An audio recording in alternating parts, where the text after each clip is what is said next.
A dog brought her dying puppy to the veterinary clinic. But what happens next is something no one could have seen coming. The doors were locked.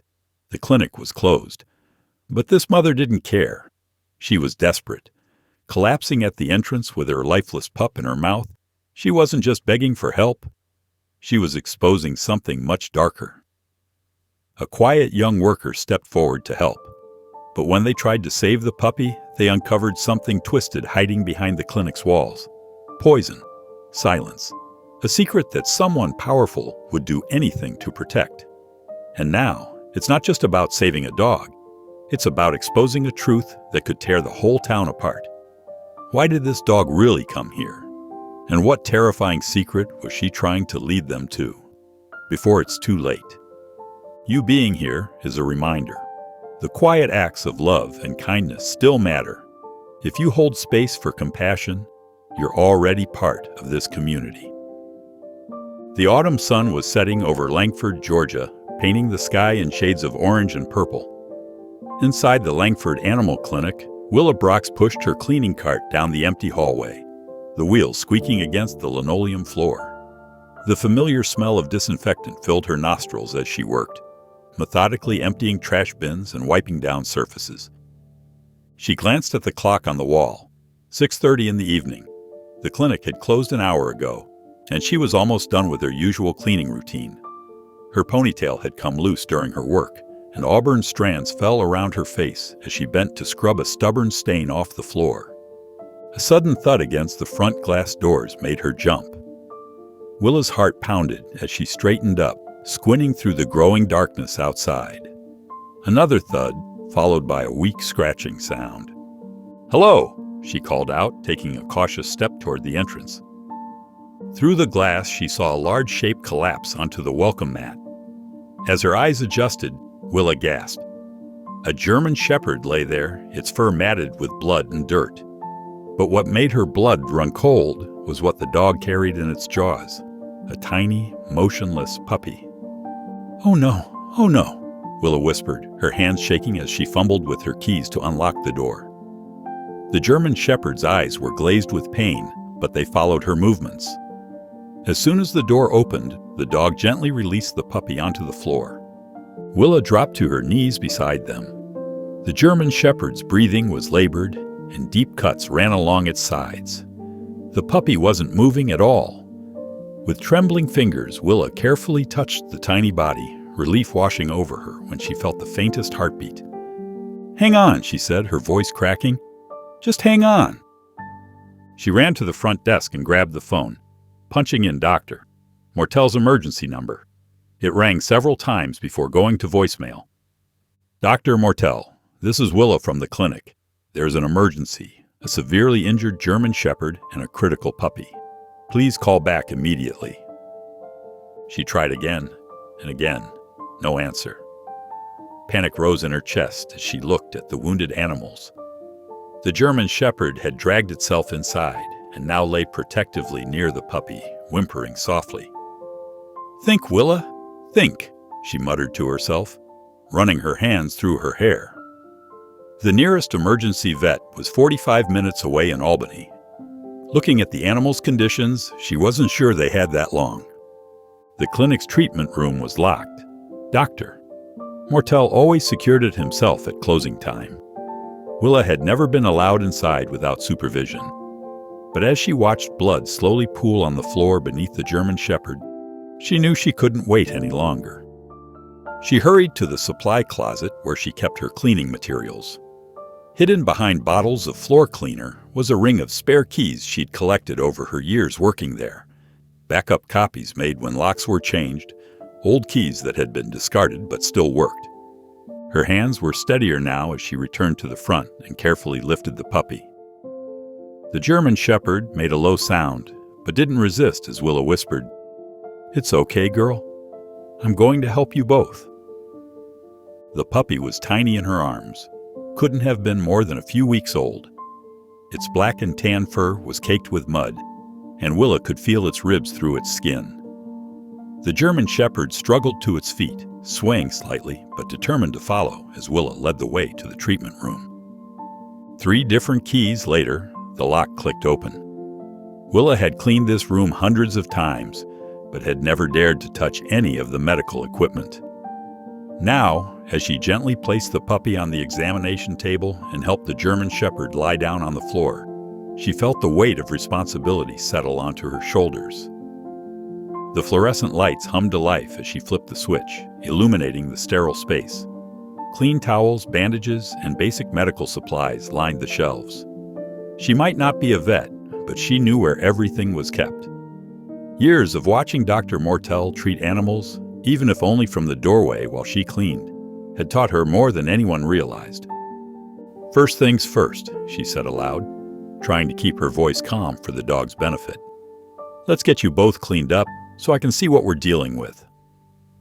The German Shepherd's eyes never left the examination table as Willa worked. Despite its own injuries, the dog's main concern seemed to be for the puppy. There was something about their bond that tugged at Willa's heart. This wasn't just a random stray with a found puppy. There was a story here, one that had led them to crash through the darkness and find her.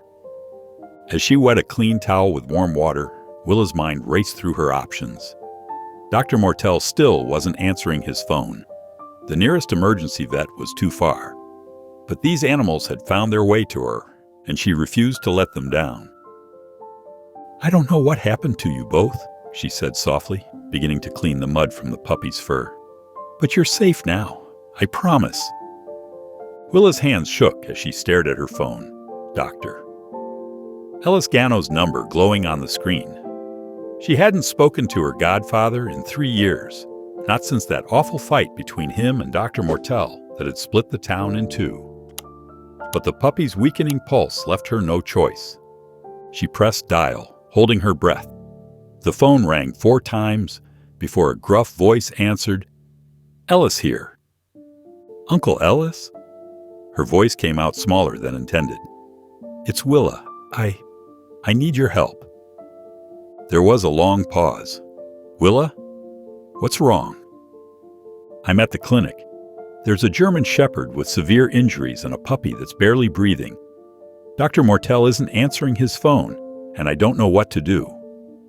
The words tumbled out in a rush. "You're still working for Mortel?" His tone hardened. "Please," Willa whispered, watching the German Shepherd nuzzle the motionless puppy. "They'll die without help." Another pause, longer this time. She could hear him breathing, could picture him running his hand through his silver hair the way he always did when wrestling with a decision. 20 minutes, he finally said. "Keep them warm. Don't try to give them water." Willa sagged with relief. "Thank you." While waiting, she gathered every blanket she could find, creating a nest around the puppy on the examination table. The German Shepherd watched her every move, its dark eyes following her around the room. Despite its own injuries, it refused to lie down, standing guard over the puppy instead. Exactly 19 minutes later, heavy boots echoed through the empty clinic. Dr. Gano appeared in the doorway, wearing his trademark worn flannel jacket. His face was more weathered than Willa remembered, new lines carved around his eyes and mouth. He carried his old black medical bag, the leather cracked with age. "Uncle Ellis," she started. "Let me see them," he cut her off, moving straight to the examination table. His hands, still steady after all these years, gently examined the puppy, while Willa explained how the dogs had arrived.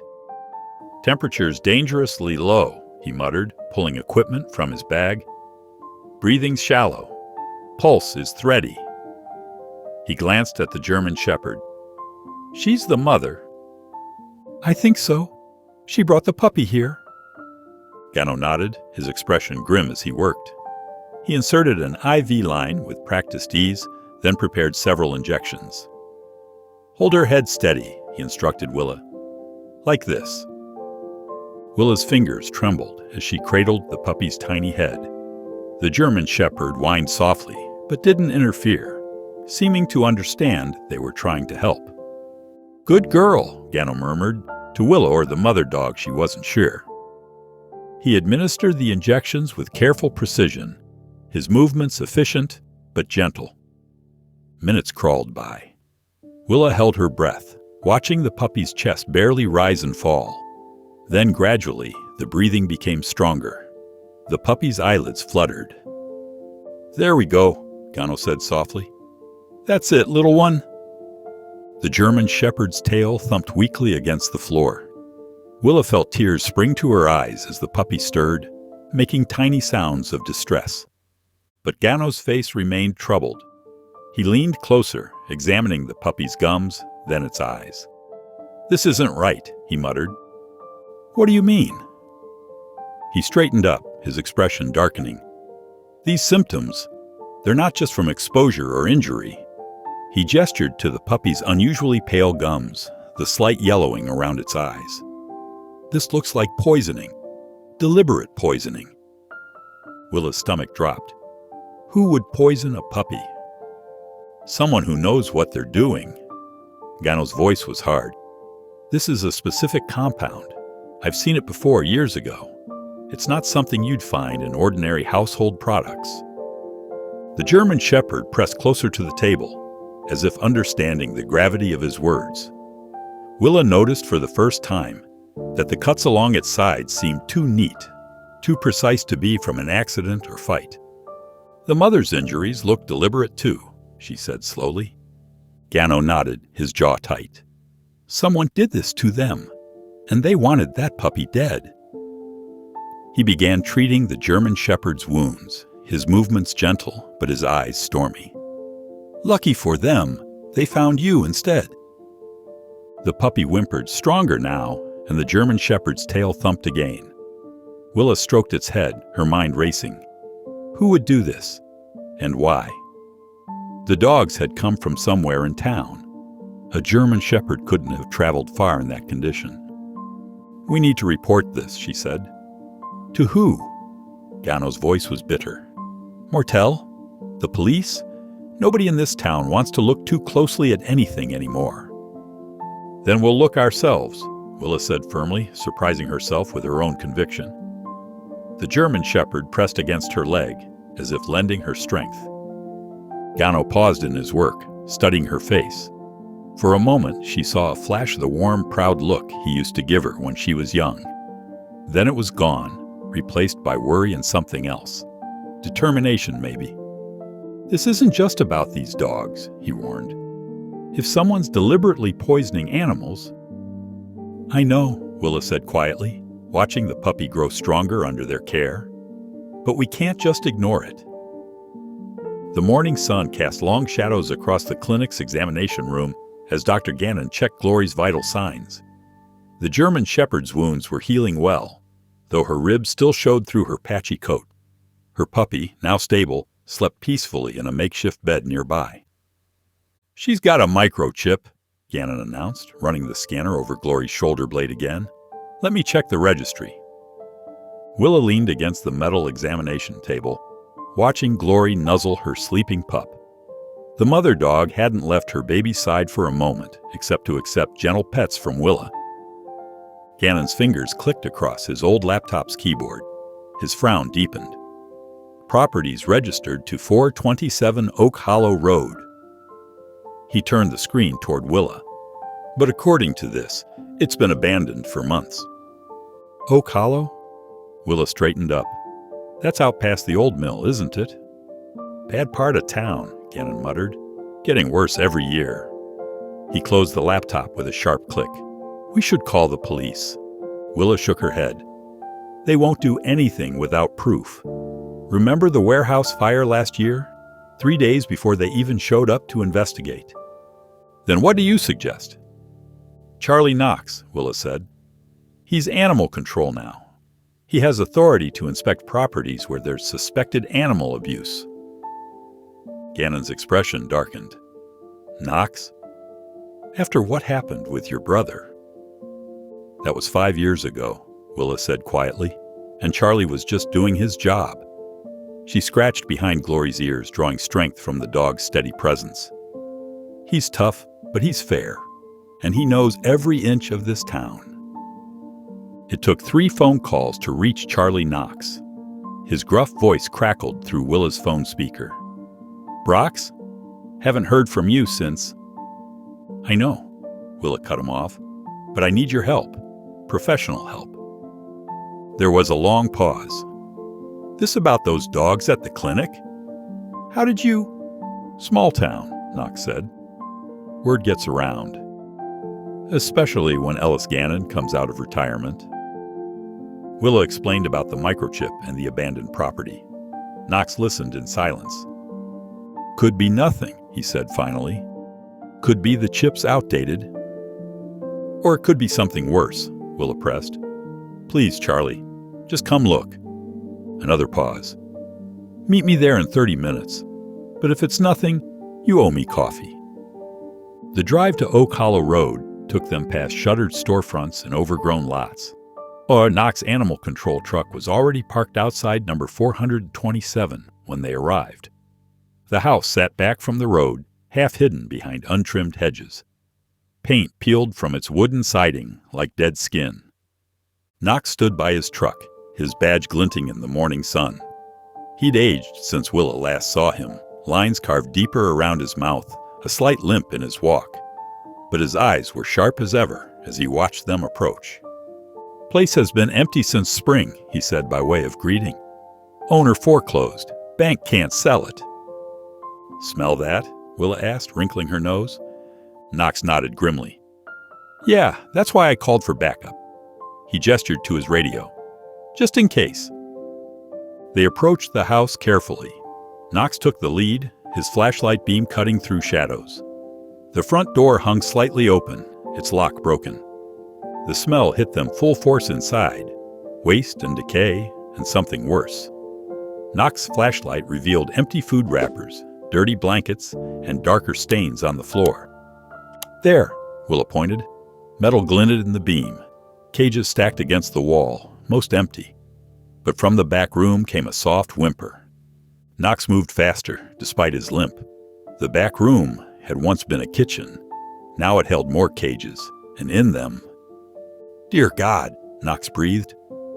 3 puppies huddled in separate cages, barely more than skin and bones. Their water bowls were empty, food scattered and moldy. One raised its head weakly at their approach, eyes glazed with fever. "They're dying," Willa whispered. She reached for the nearest cage latch, but Knox caught her arm. "Wait," he said. "This is a crime scene now. We need to document everything." His voice was hard, professional, but his hand shook slightly as he took photos with his phone. "These cages, the setup, this isn't some backyard breeder. This is organized." Willa examined the room while Knox photographed. Empty medicine bottles lined a shelf, their labels scratched off. Syringes scattered across a dirty counter.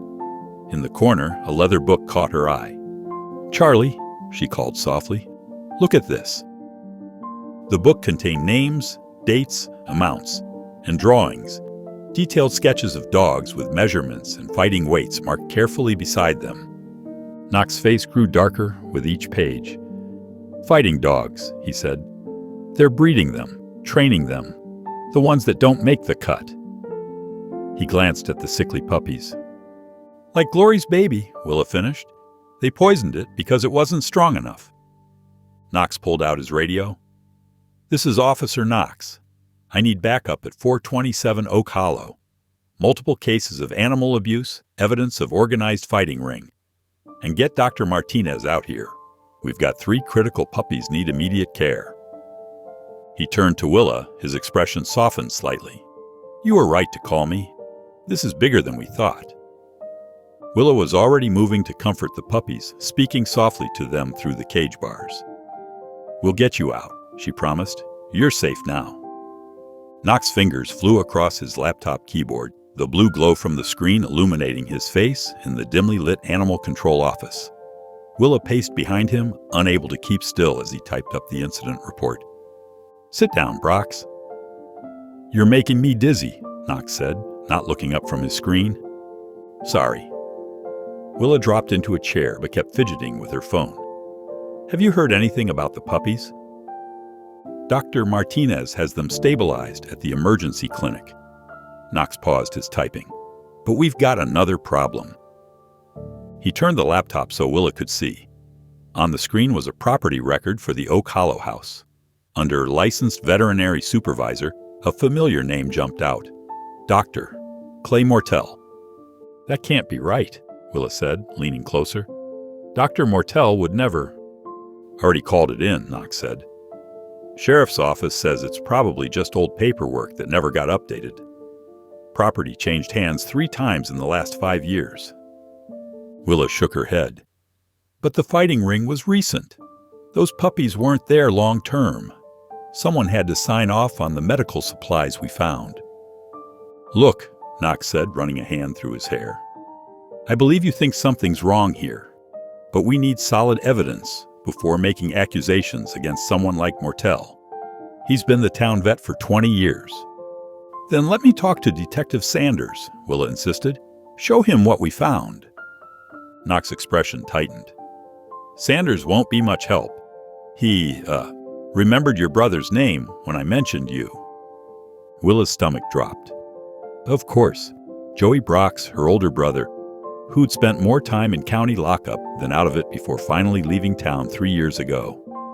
His shadow still fell across everything she did. My brother has nothing to do with this, she said quietly. I know that. But Sanders...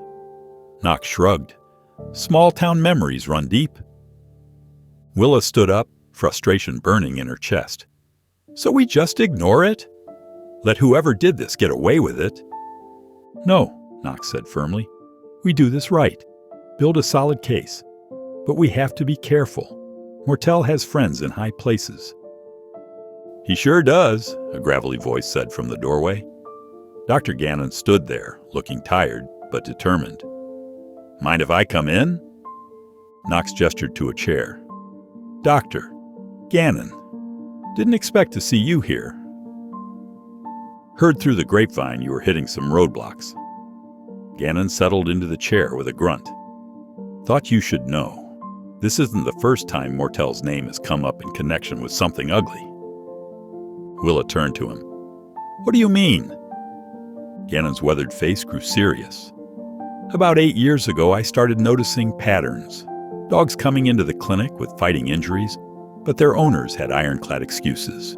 Prescriptions for controlled substances that didn't match our patient records. When I tried to investigate, he shook his head. What happened? Knox asked. Suddenly, my license was under review. Anonymous complaints about my practice. Health code violations that appeared out of nowhere. Within 6 months, I was forced to sell the clinic to Mortel and retire. Gannon's voice was bitter. He had the board of supervisors, the bank, even the sheriff's office on his side. I couldn't prove anything. Willa remembered that time, how quickly things had changed, how her parents had stopped talking about their old friend. Why didn't you say something before? Who would have believed me? Besides, Gannon looked down at his hands, I was afraid, not just for myself. Mortel made it clear that speaking up would have consequences for people I cared about. Knox had stopped typing, his expression thoughtful. That matches some rumors I've heard. Nothing concrete, but... He tapped his fingers on the desk. If Mortel is involved in dogfighting, he'd need a network. People to keep quiet, look the other way. Exactly, Gannon said. And in a town this size, that kind of network means power. Real power. Willa felt cold despite the warm office. So what do we do?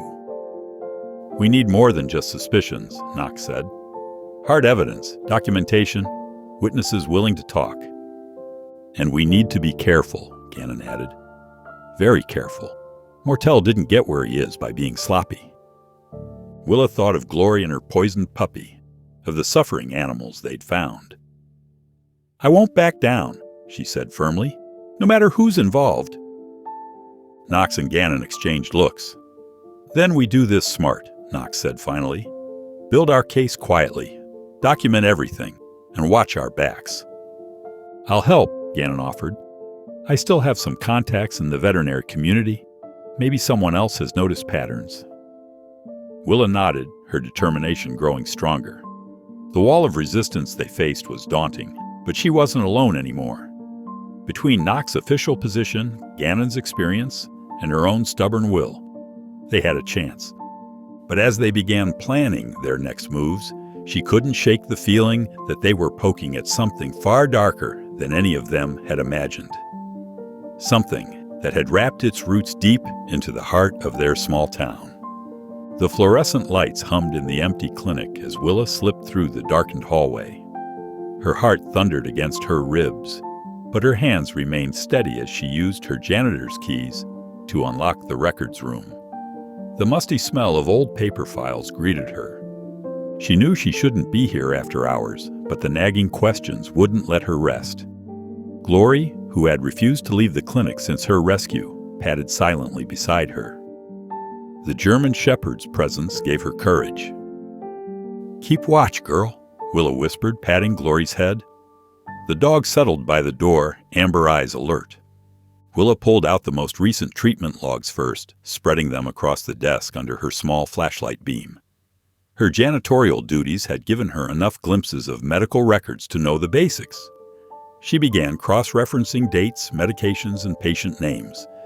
The inconsistencies jumped out almost immediately.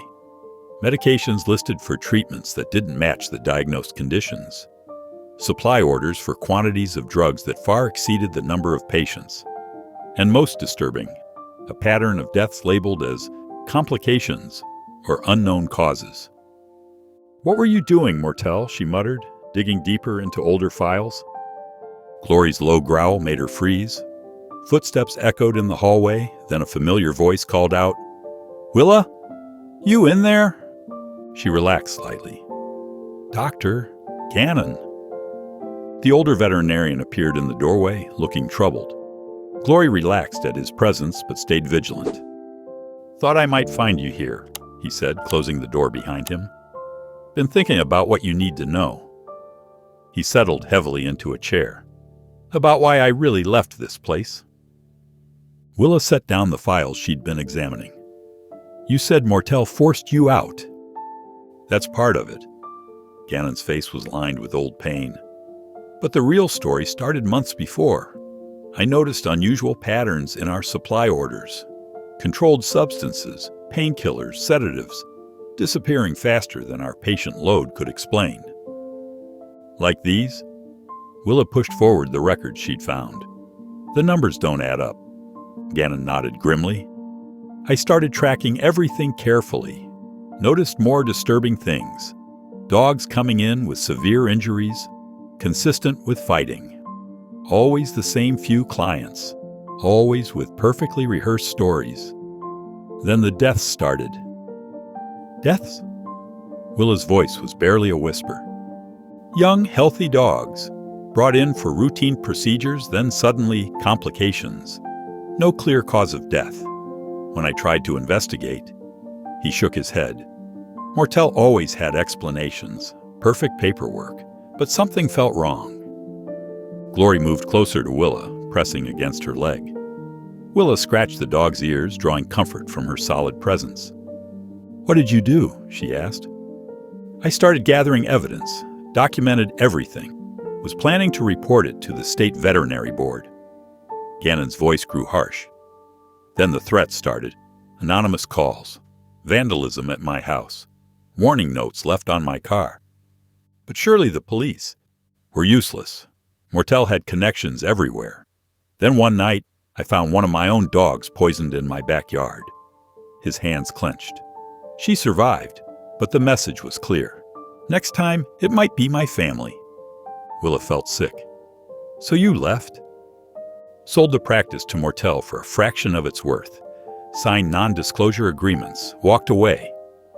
The shame in his voice was painful to hear. "Been carrying that guilt ever since." "It wasn't your fault," Willa said firmly. "You were protecting your family." "Maybe, but I've always wondered how many animals suffered because I stayed quiet." He gestured at the files spread across the desk. "What you're finding here is just the tip of the iceberg. Mortel's been operating this way for years. The dogfighting ring, the breeding operation, the drug supplies, it's all connected." Glory whined softly, and Willa realized the dog was trembling. She knelt beside her, wrapping her arms around the shepherd's neck. "You knew, didn't you, girl? That's why you came here for help." She's smart, Gannon observed, and she trusts you. Haven't seen her let anyone else get close since you found her. It was true. Even during treatment, Glory had only tolerated others when Willa was present. Now the dog rarely left her side, as if appointed herself as Willa's protector. "We have to stop him," Willa said, standing up. "All these records, your testimony." "Won't be enough," Gannon cut in. "Mortel's too careful. We need concrete proof of current illegal activity, and getting that." He met her eyes seriously. "Will be dangerous." "I don't care," Willa said, her voice steady. "Look what he did to Glory, to her puppy. How many other animals are suffering right now because everyone's too afraid to stand up to him?" Glory pressed closer to her, as if lending her strength. Gannon studied them both for a long moment. "You're right," he said finally, "but we do this smart. No more solo missions like tonight. We work together, build our case carefully, and we watch each other's backs." Willa nodded, gathering up the most damning records. "Where do we start?" "First, we get these somewhere safe. Then we start tracking his current operations. Supply deliveries, client patterns, property records." Gannon stood up. "But Willa, be careful. Mortel's not just cruel. He's dangerous." Glory's low growl seemed to emphasize his warning, but Willa's determination only grew stronger. With Glory by her side and Gannon's help, she finally had a chance to expose the truth, no matter what it cost. The evening news droned in the background as Willa paced her small living room, phone pressed to her ear. "Yes, I have documentation. Financial records, treatment logs, everything." She paused, listening to the reporter's skeptical tone. "I understand you need to verify sources, but animals are dying. This can't wait." Glory watched from her spot near the window, ears perked at every sound. The German Shepherd hadn't relaxed since they'd brought the evidence home. "Fine. Tomorrow morning, then." Willa ended the call with a frustrated sigh. 3 news outlets, same response. Cautious interest, but no immediate action. She glanced at the stack of copied records on her coffee table, proof of years of abuse and corruption. The sudden crash of breaking glass shattered the quiet. Glory's warning bark came too late as black-clad figures burst through the back door. Willa lunged for her phone, but rough hands grabbed her before she could reach it. "Where are the files?" a harsh voice demanded through a ski mask. Another intruder was already ransacking her desk. Glory launched herself at the man holding Willa, teeth bared. He kicked out, catching the shepherd in the ribs. Glory yelped, but kept fighting. "Get the dog!" someone shouted. The sound of more breaking glass, running feet. Willa struggled against her captor, screaming for help as she watched 2 men corner Glory. The shepherd snarled, backing away. A car door slammed outside. "Police! Stop right there!" Willa recognized Knox's voice. Her attacker shoved her hard, sending her crashing into the coffee table. Through dazed eyes, she saw Knox burst in, weapon drawn. "Let her go," he ordered. One of the men tackled Knox from behind. They went down hard, Knox's head cracking against the doorframe. The intruders used the chaos to drag Glory out, the dog fighting every step. Willa tried to get up, but her vision swam. "No!" she cried as an engine roared to life outside. By the time she made it to her feet, the van was already disappearing down the street. Glory was gone. Knox lay motionless in the doorway, blood trickling from a gash above his eye. Willa dropped beside him, hands shaking as she checked his pulse. "Knox? Can you hear me?" Relief flooded her when his eyes fluttered open. "The dog," he mumbled. "They took her." Willa's voice broke. "They took Glory." 20 minutes later, her small house was crawling with police. They took statements, photographed the damage, dusted for prints. But Willa knew it was useless. Mortel would have made sure nothing could be traced back to him. She sat at her kitchen table, watching as a paramedic cleaned Knox's head wound. He'd refused to go to the hospital. "It needs stitches," the paramedic said. "Later," Knox growled. When they were finally left alone, he turned to Willa. "This is my fault. Should have gotten here faster." "No." Willa's hands clenched around her cold coffee mug. It's mine. I should have known he'd come after Glory. Should have protected her better. Tears spilled down her cheeks. She trusted me? Knox reached across the table, his rough hand covering hers. Hey, this isn't over. They took everything. The files, my laptop, even my phone. She gestured at the ransacked room. We have nothing left to fight with. Not everything. Knox winced as he stood. I made copies of the property records. They're still in my truck. Willa stared at him. You did? Been doing this job long enough to know. Always keep backups. He touched his bleeding head gingerly. Question is, what do we do with them now? Willa wiped her eyes, determination replacing despair. We get Glory back, and we end this, tonight. How? I think I know where they took her. Willa stood up. The old breeding facility. It's the only place Mortel could hide her without questions. But we'll need help. I'll call for backup. No. Willa shook her head. The police are in his pocket. We need someone who knows what we're up against. She pulled out her backup phone, hidden in a kitchen drawer. We need Gannon. Her godfather answered on the first ring. When she explained what happened, his response was immediate. I'll be there in 10 minutes. Knox studied her as she hung up. You sure about this? It's dangerous. Glory came to me for help, Willa said quietly. She chose me. I won't abandon her now.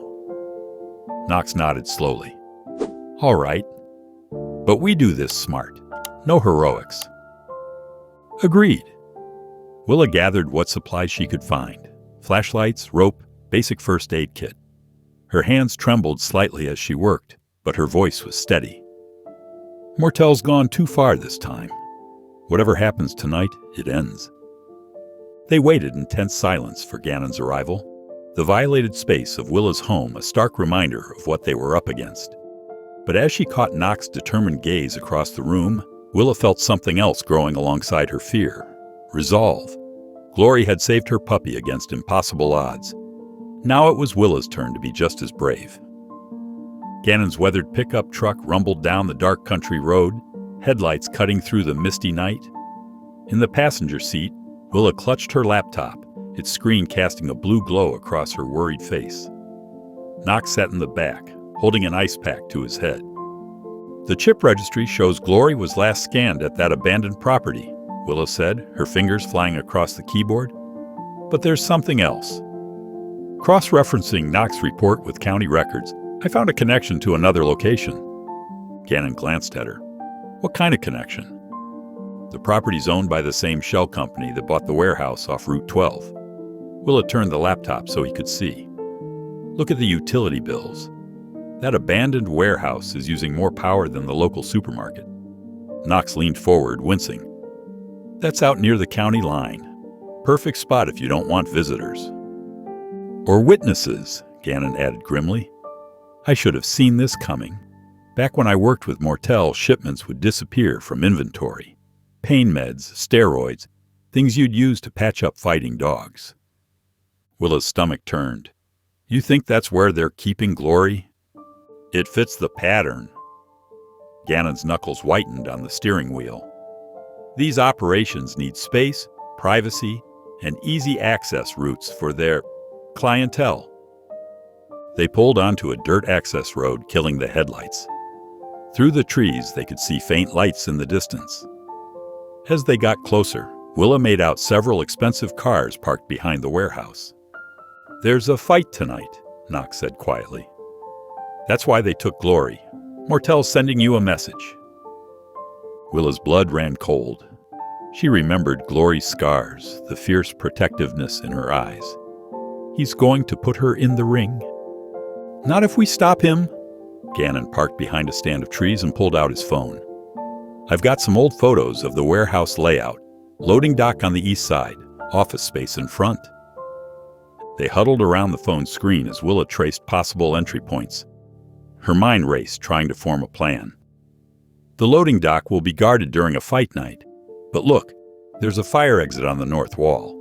If we can get to it without being seen... Too risky, Knox argued. Place will be crawling with Mortel's people. We should call in backup. From where? Willa demanded. The sheriff's department? They've been looking the other way for years. We have to do this ourselves. A text message lit up Willa's phone. Her heart stopped when she saw it was from Mortel himself. Your dog misses you. Come see her final performance. Attached was a photo of Glory in a concrete holding pen, muzzled and chained. The proud shepherd's eyes burned with defiance, but Willa could see fresh cuts on her face. He wants me to watch, she whispered. This is personal. Gannon squeezed her shoulder. We won't let that happen. Willa zoomed in on the warehouse photos, determination hardening her voice. The fights don't start until midnight. That gives us 2 hours. Knox, how many people can you call who aren't on Mortel's payroll? Maybe 3 officers I trust completely. They'd need real evidence to act, though. Evidence we'll get? Willa pulled up the building schematics. The office will have records, proof of what's been happening here. While everyone's focused on the fights, we can... No. Gannon cut her off. It's too dangerous. These people are killers, Willa. So is Mortel, she shot back. How many dogs has he tortured? How many people has he hurt to keep this secret? She held up her phone, showing Glory's photo. She came to me for help. I won't abandon her now. Silence filled the truck. Finally, Knox spoke. She's right. This might be our only chance to shut him down. But we do it smart. He pulled out his badge. I can get close. Flash this if anyone asks questions. Create a distraction while you two find Glory. And the evidence, Willa insisted. We need proof that will stick. Gannon ran a hand over his face. God help me, I'm too old for this. But he was already reaching for his medical bag. We'll need supplies, sedatives in case any dogs are aggressive. Basic trauma kit. They spent the next hour planning, marking entry points and escape routes. Knox made careful calls to trusted officers, positioning them nearby but out of sight. Willa memorized the layout, her heart pounding with equal parts fear and determination. Remember, Gannon warned as they prepared to move, Mortel's expecting you. This is a trap. I know. Willa checked her phone one last time, Glory's desperate eyes staring back at her. But he's not expecting all of us. Through the trees, they could see more cars arriving, well-dressed people slipping into the warehouse. Music thumped faintly, covering the sounds no one was supposed to hear. Somewhere inside, Glory waited, counting on Willa to keep her promise. 1 hour until the fights start, Knox said softly. Ready? Willa nodded, tucking the warehouse photos into her pocket. She thought of Glory's courage, bringing her dying puppy to the clinic. If a wounded dog could be that brave, so could she. Let's end this, she said. Tonight. Gannon's truck rumbled down the dark country road, headlights cutting through the thick Georgia night. In the passenger seat, Willa clutched her laptop, its screen casting a blue glow across her worried face. Knox sat in the back, leaning forward between the seats despite his injuries. The chip registry shows Glory was last scanned at that property we found, Willa said, fingers flying across the keyboard. But there's something else. Look at these vet records Knox copied. Mortel's been treating dozens of dogs at an address that's not even listed as a clinic. Gannon's weathered hands tightened on the steering wheel. Where? An old warehouse complex off Route 12. It's been abandoned for years, but... She pulled up satellite images. There's been regular activity there. Lots of vehicles, especially on weekend nights. Fight nights, Knox said grimly. He shifted, wincing at his bruised ribs. Makes sense. Remote location, plenty of space. Easy to control access. Willa's throat tightened as she thought of Glory trapped in that horrible place. We have to get her out. Hold on. Gannon pulled onto a side road, killing the lights. First, we need to know what we're walking into." They parked behind a screen of pine trees and walked the rest of the way. The warehouse loomed ahead, a hulking shadow against the star-filled sky. Light leaked from beneath its metal doors, and the sound of engines and voices carried across the empty lot. "Cars are starting to arrive," Knox whispered. "Must be setting up for tomorrow night's fights." They crept closer, finding cover behind a stack of old shipping containers. Willa's heart pounded as she watched men unloading cages from trucks, rough voices calling out instructions. Through a gap in the wall, she caught glimpses of a makeshift fighting pit surrounded by tiered seating. "This is bigger than we thought," Gannon muttered. "Must be bringing in fighters from all over the state." A familiar vehicle pulled up, Mortel's sleek black SUV. Willa instinctively shrank back as he stepped out, his polished appearance incongruous with the gritty surroundings. He was speaking to someone on his phone. "Make sure everyone knows about tomorrow's special event." His voice carried clearly in the night air. "That mutt that's been causing trouble? She." The warehouse parking lot buzzed with activity as cars pulled in, their headlights sweeping across the gravel.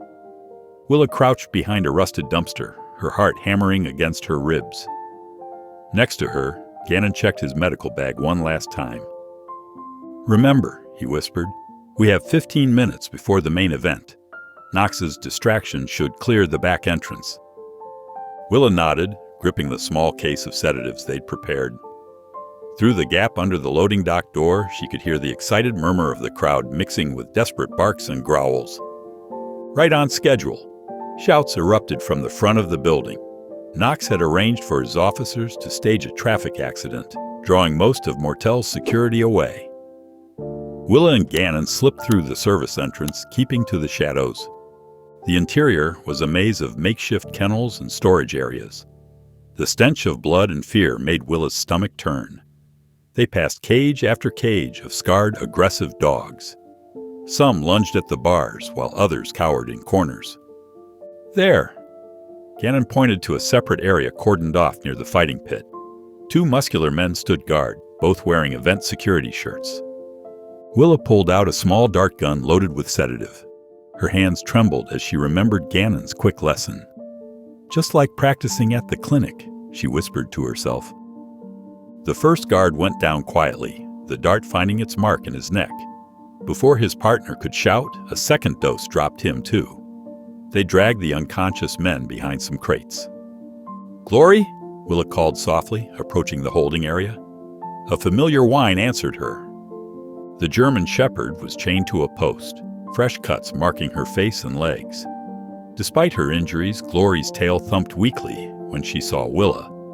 But getting to her wouldn't be easy. 3 aggressive pit bulls were staked nearby as backup security. "Keep watch," Willa told Gannon. She readied the sedative darts again, moving carefully. One by one, she tranquilized the guard dogs. Years of cleaning kennels had taught her how to approach without triggering a reaction. "Hurry," Gannon hissed. "The fights are starting soon." Willa rushed to Glory, hands shaking as she worked the chain free. The dog pressed against her legs, trembling. "I've got you, girl. You're safe now." "I wouldn't be so sure about that." The cold voice froze Willa in place. Dr. Mortel stepped out from behind a stack of cages, a pistol trained on them. His usual polished appearance was gone, replaced by something wild and dangerous in his eyes. "Did you really think I wouldn't be ready for you?" he snarled. "That I wouldn't recognize the same self-righteous interference that drove your precious mentor out of business?" "It's over, Mortel," Gannon said, moving slowly to shield Willa. "The police are already—" "The police?"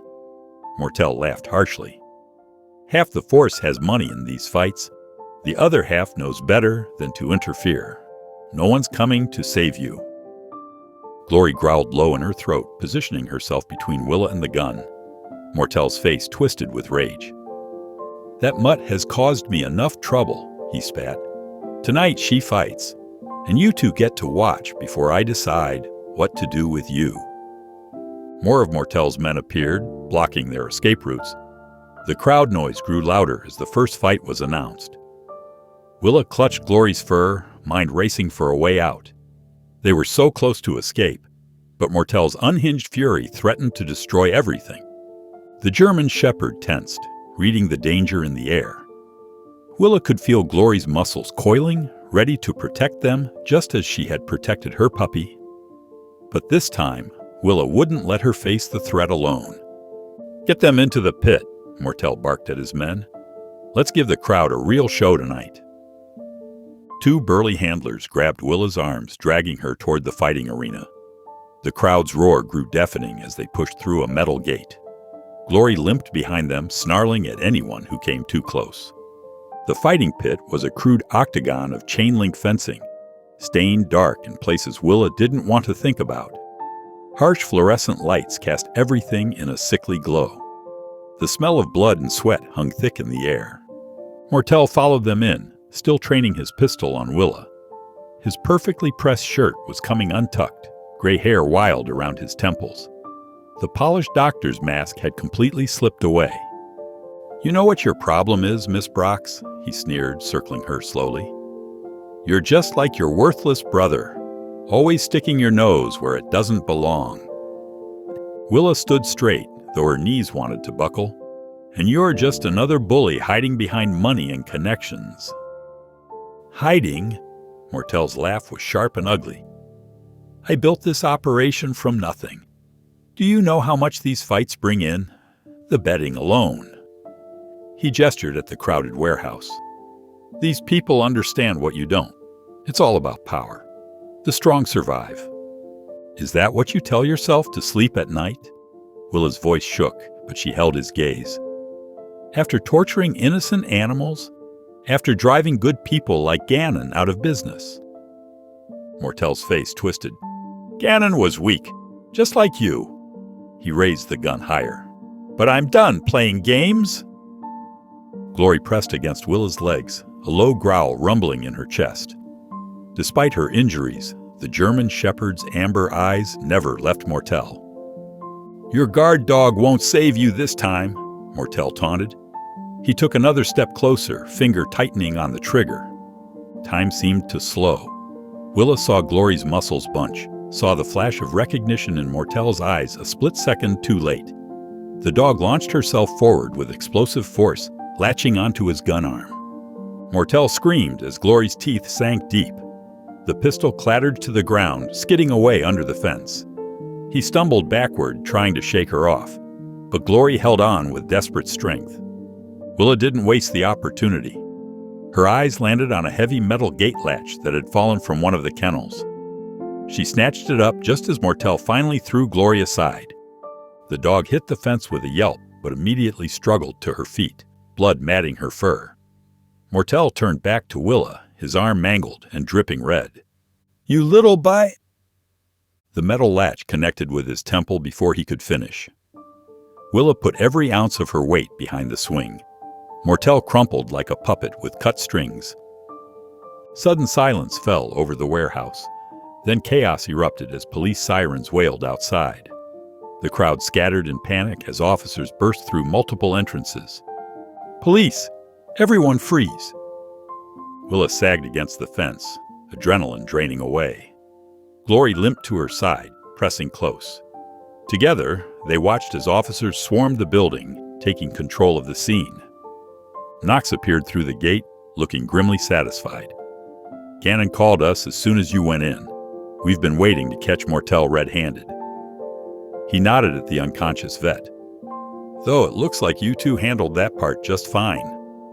Willa knelt beside Glory, hands shaking as she checked the dog's new injuries. "It was mostly her. She saved my life." "She's not the only brave one," Knox said quietly. He supervised as other officers handcuffed Mortel and began reading him his rights. "You did good, Willa, real good." Tears blurred Willa's vision as the full impact of what had happened hit her. Glory licked her face, tail wagging weakly. They had done it. They had actually done it. Medical personnel arrived to treat Mortel's arm and check him for concussion before transport. Willa watched numbly as they loaded him into an ambulance. His carefully maintained reputation would be in shambles by morning. The truth about his operation would finally come to light. "Let's get Glory to a real vet," Knox suggested gently. "Then you need to give a statement. It's going to be a long night." Willa nodded, keeping one hand buried in Glory's fur as they walked out of the warehouse. The German shepherd stayed close, protective even in victory. Together, they emerged into the cool night air, leaving the darkness of Mortel's empire behind them. The Langford County Courthouse buzzed with tension as Judge Martha Whitfield read out the verdict. Willa sat in the front row, Knox's steady presence beside her, as the litany of charges against Dr. Clay Mortel echoed through the wood-paneled chamber. On 27 counts of animal cruelty in the first degree, guilty. On 15 counts of criminal conspiracy related to illegal gambling operations, guilty. On 3 counts of assault with a deadly weapon, guilty. Mortel's polished facade had crumbled entirely. His designer suit hung loose on his frame after 2 months in county jail. He stared straight ahead, jaw clenched, as the judge continued. "This court sentences you to 15 years in state prison, with no possibility of parole for 10 years. A collective exhale swept through the courtroom. Knox squeezed Willa's hand as tears of relief rolled down her cheeks. In the back, she could see Gannon nodding grimly, satisfaction evident in his weathered features. After the proceedings, the district attorney made a public statement clearing Gannon of all past allegations. Dr. Ellis Gannon showed tremendous courage in helping expose this operation, she announced to the gathered press. His earlier suspicions about Dr. Mortel's activities were not only justified, but helped lay the groundwork for our investigation. Later that week, Willa received an unexpected letter. The State Veterinary Board, impressed by her actions and testimony, offered her a full scholarship to veterinary school. The crisp paper felt heavy in her hands as she sat in Knox's living room, Glory's head resting on her lap. "It's an amazing opportunity," Knox said softly, watching her face. "You'd make a fantastic vet." Willa stroked Glory's ears, considering. The dog's scars had begun to fade, but they would always be there, reminders of both cruelty and survival. In the corner, Glory's puppy, now healthy and growing fast, played with a squeaky toy. "I've been thinking about something else," Willa said slowly. "There are so many animals out there like Glory, desperate for help. What if we started a rescue center, right here in Langford?" Knox's eyes lit up. "The old Miller property on Route 9 has been empty for years. It's got good land, solid buildings. We could rehabilitate fighting dogs, give them a chance at normal lives," Willa continued, growing excited. "Offer training programs, education about animal abuse.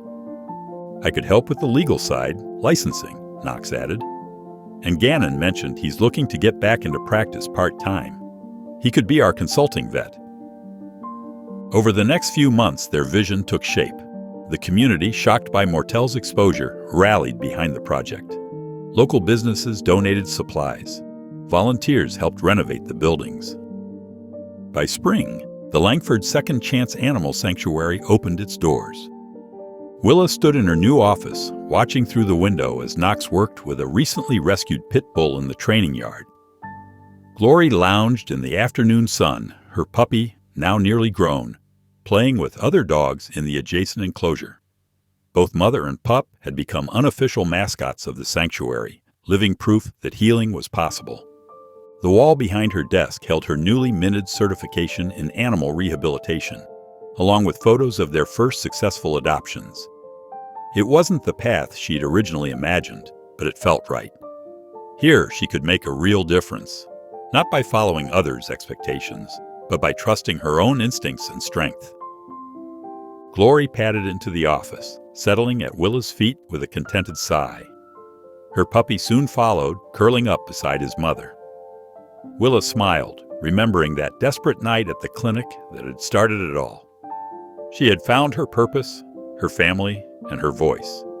And in helping these animals heal, she had finally healed herself. Thank you for watching. If even one moment stayed with you, don't forget to subscribe. I'll be here tomorrow with another story that speaks to the heart.